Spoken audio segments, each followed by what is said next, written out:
पास को त्याग नहीं सकती।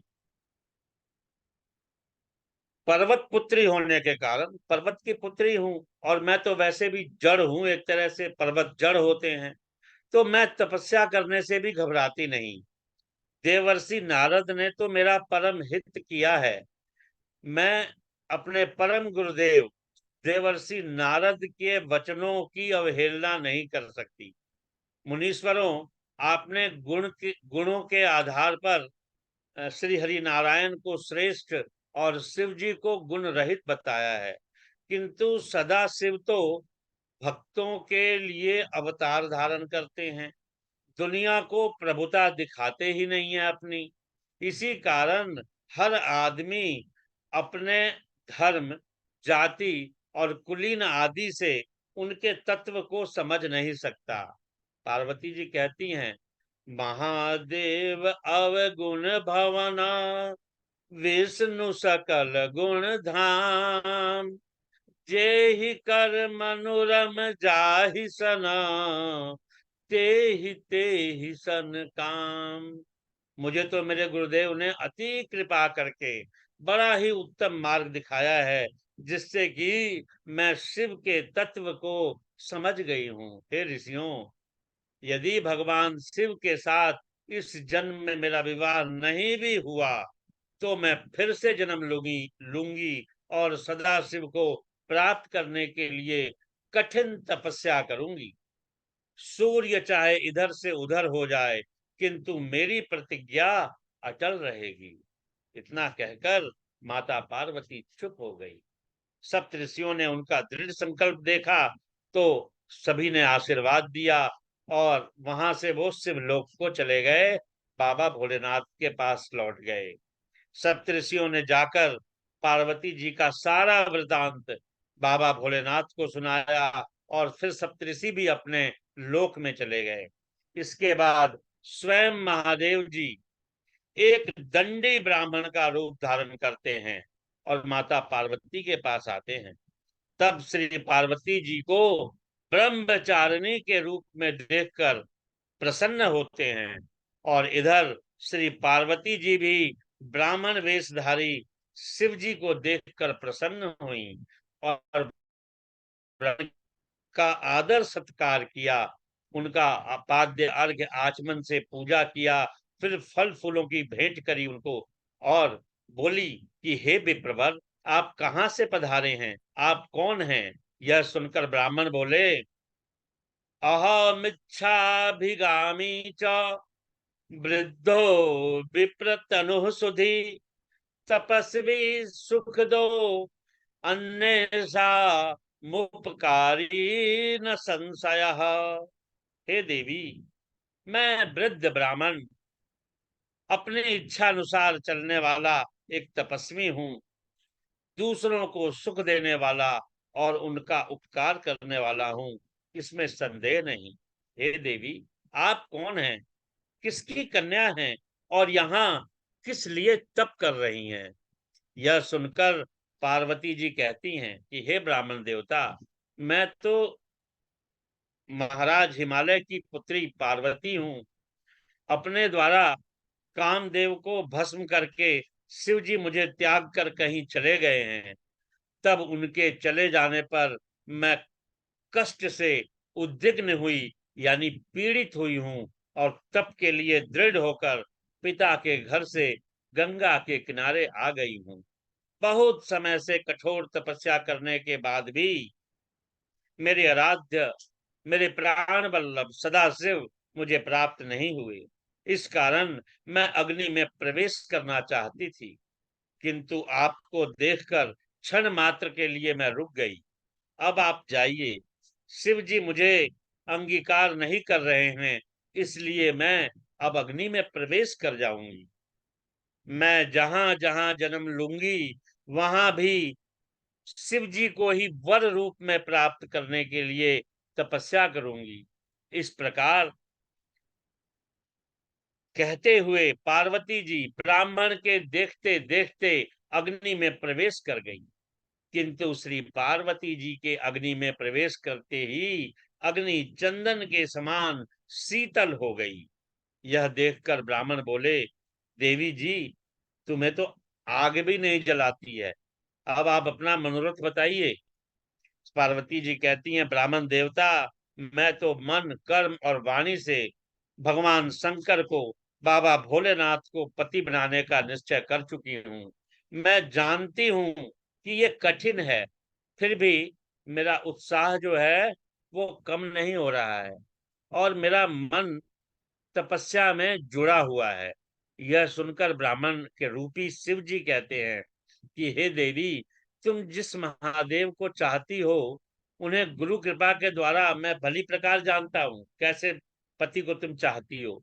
वो बैल पे चढ़ने वाले वृषभ ध्वज हैं, भस्म लपेटने वाले जटाधारी हैं, भूत और पिशाचों के साथ रहते हैं। ऐसे महादेव को तुम ना जाने क्यों अपना पति बनाना चाहती हो? कुछ विचार भी किया है कभी कि कैसा पति तुम देख रही हो, किसके लिए तपस्या कर रही हो? ना मालूम तुम्हारी बुद्धि कहाँ चली गई है। इससे पहले दक्ष कन्या ने भी शिव को पति बनाया था और उनका क्या हाल हुआ था ये तुम्हें पता ही है। भला सती को कौन सा सुख मिला? हे पार्वती, तुम बड़ी भूल कर रही हो। तुम सुंदर हो, तुम्हें तो चाहिए कि देवराज इंद्र, विष्णु आदि किसी भी रूपवान और गुणवान को चुन लो। यदि आप सोना चांदी रतन चाहें तो बाबा के पास नहीं मिलेगा, गहने नहीं मिलेंगे, वस्त्र आभूषण नहीं मिलेंगे। वे तो स्वयं दिगंबर रहते हैं। चढ़ने के लिए सवारी एक बूढ़ा बैल है उनके पास, और क्या है? वर के योग्य तो शिव जी में कोई गुण नहीं है। पार्वती जी कहती हैं, हे विप्रवर, इस प्रकार के शिव के दोष कह करके तो पहले सप्तऋषि भी यहाँ से थक के चले गए हैं, अब आप भी सुना रहे हैं। जिस शंकर ने विष्णु जी को अपनी सांसों द्वारा वेद पढ़ा दिए, उनके समान विद्वान कौन हो सकता है? जो चराचर जगत के पिता हैं, उनके भक्तजन मृत्यु को भी जीत लेते हैं। ब्रह्मा, विष्णु, इंद्र आदि सभी देवता अपनी रक्षा के लिए महादेव के पास ही जाते हैं। आठों सिद्धियां महादेव के चरणों में सिर झुका के खड़ी रहती हैं। सर्व समर्थ शिव जी की निंदा करने वाला जो होता है, उसको इस जगत में स्थान नहीं मिलता। कहती हैं, शिव के बिन तन सब रहे, मिले न मुक्ति मार्ग।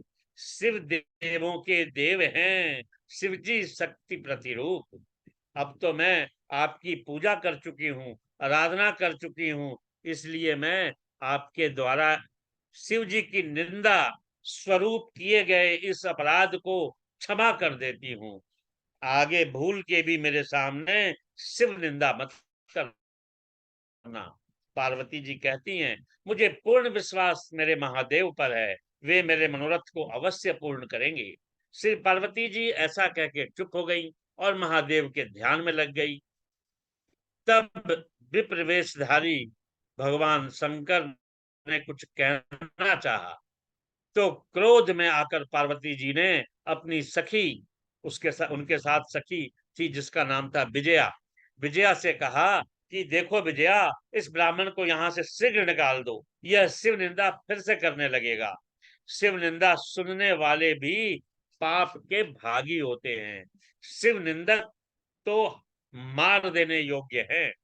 यदि ऐसा ना हो तो उस स्थान को शिव भक्त को स्वयं त्याग देना चाहिए। इसलिए ऐसा करो विजया, हम ही यह स्थान छोड़कर दूसरी जगह चली जाती हैं। इतना कहकर पार्वती जी वहां से चलने लगी। जब वो चलने लगी, उसी समय परम कृपालु, भक्तों के अधीन रहने वाले सदाशिव अपने रूप में आ गए और बोले, कुत्र यास्यामि माहित्वा न त्वं त्याज्या मया पुनः, प्रसन्नो अस्मि वरं ब्रूहि, नादेयं विद्यते तवा।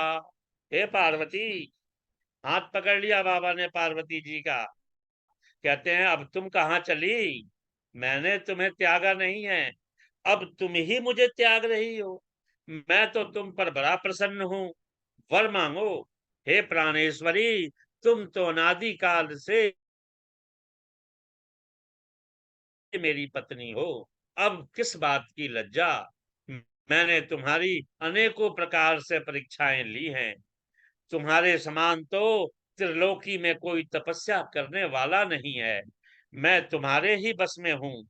प्रसन्न हो गई गिरजा पार्वती और लजाते हुए कहती हैं, हे प्राणनाथ, त्वं नाथो मम देवेश, त्वया किं विस्मृतं पुरा, दक्ष यज्ञ विनाशम ही यदर्थम कृतवान हठात।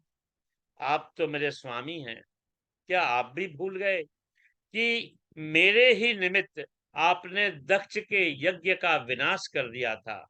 यद्यपि आप तो वही हैं, मैं देवताओं की कार्य सिद्धि के लिए मैना की कोख से उत्पन्न हुई हूँ। हे देव, हे देवाधिदेव, देवतागण तारकासुर से इस समय बड़े पीड़ित हो रहे हैं। हे प्रभु, यदि आप प्रसन्न हैं तो पतिर्भव ममेशान, मम वाक्यम कुरु प्रभो। हे प्रभो, आप मेरे पति बनिए और मेरा वरण कीजिए, मुझे धारण के लिए पत्नी रूप में स्वीकार करिए। अब मैं पिता के पास जाकर यह सब वृतांत सुना देती हूँ और आप भिक्षुक बनकर मेरे पिता से मेरी याचना करिए, मांगिए, जिससे वे आपके साथ मेरा विवाह कर दें। यह सुनकर सदाशिव बोले, देवी, जैसा आप उचित समझो, मैं वैसा ही कार्य करने को तैयार हूँ। श्री पार्वती जी कहती हैं कि आप महाराज हिमाचल को जाकर कहें, कन्यादान करके वे पुण्य के भागी बने और आपको अपनी कन्या का कन्यादान करें। तब शंकर भगवान तथास्तु कहकर वहां से अंतर ध्यान हो गए।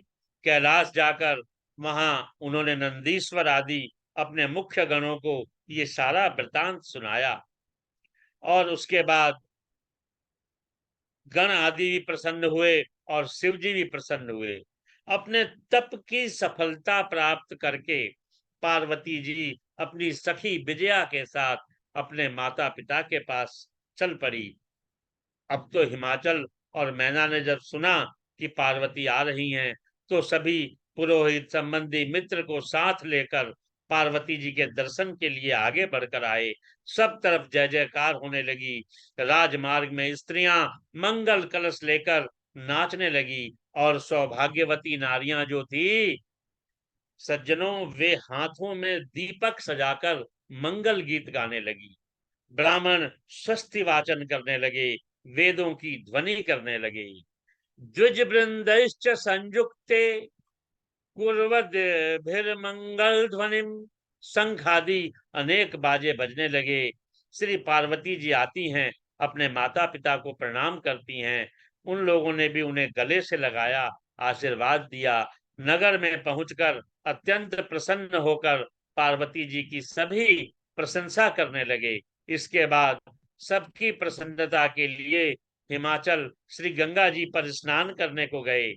उसी समय जब हिमाचल गंगा स्नान को गए, तो भगवान भोलेनाथ एक नट का रूप धारण करके डमरू आदि बजाते हुए और नाचते हुए मैना के समीप आकर नाचने लगे।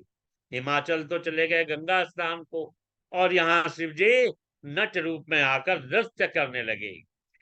नृत्य भी बाबा बड़ा अच्छा करते हैं, उनके जैसा नृत्य कोई नहीं करता। तांडव नृत्य जो है बड़ा ही उनका प्रसिद्ध है संसार में। शिव डमरू की ध्वनि करने लगे, जिसे सुनकर और देखकर नगर के निवासी और मैना भी मोहित हो गए। पार्वती जी ने उनका त्रिशूल आदि चिन्ह देख लिया और अपनी सुध बुध भूल गई। तब मैना स्वर्ण पात्र में रत्न भरकर उन्हें भिक्षा देने चली। भिक्षुक रूप रुद्रदेव यह देखकर बोले, यदि आप प्रसन्न हो महारानी, तो अपनी कन्या का दान मुझे कर दीजिए। सज्जनों, ये कथा मेरा वक्तव्य आज यही विराम लेगा। उसके बाद क्या होता है ये अगले वक्तव्य में मैं आप लोगों को सुनाऊंगा। और ये आज का जो वक्तव्य था, ये जो शब्द रूपी पुष्प हैं, ये गुरुदेव के चरणों में अर्पित हैं। गुरुदेव प्रणाम। बहुत सुंदर, बहुत बढ़िया हमारे तिवारी जी अभी शिव महापुराण का यह पावन चरित्र भगवती की लीला का वर्णन कर रहे थे। आपकी वाणी में तो जैसे माँ शारदा स्वयं ही जो है अपने मानो उद्गार प्रकट करती हो, ऐसा हम सबके हृदय को आह्लादिकता और अनुभूति आनंद की होती है। आपकी वाणी में बड़ी तपस्या और बड़ा प्रभाव, निश्चित रूप से प्रभु की बड़ी कृपा है आपके ऊपर। हमेशा आप ऐसे ही। सब गुरुदेव, गुरुजनों की कृपा है, आपकी कृपा है गुरुदेव। चलिए। बहुत बढ़िया तिवारी जी, बहुत बढ़िया भैया। हाँ, धन्यवाद भैया। चलिए हमारे तिवारी मुझे जी। इनकी कथा बड़ी भारी होती है, दिल्ली में बड़े भाई कथा करते हैं ये, शिव बिल्कुल पुराण की बिल्कुल। कथा। जी गुरु जी। देखिए, जो ऐसे होते हैं उन्हीं के अंदर इतना विनम्रता, यानी सब कुछ होने के बाद भी ऐसा जो है जी भाव आपका कि कुछ नहीं, अपना कुछ नहीं है, यही सबसे बड़ा बात है। और जी ये इसी को जो समझ गया तो आप समझ लीजिए वही ठाकुर जी का स्वरूप हो गया। बहुत अच्छा। जी।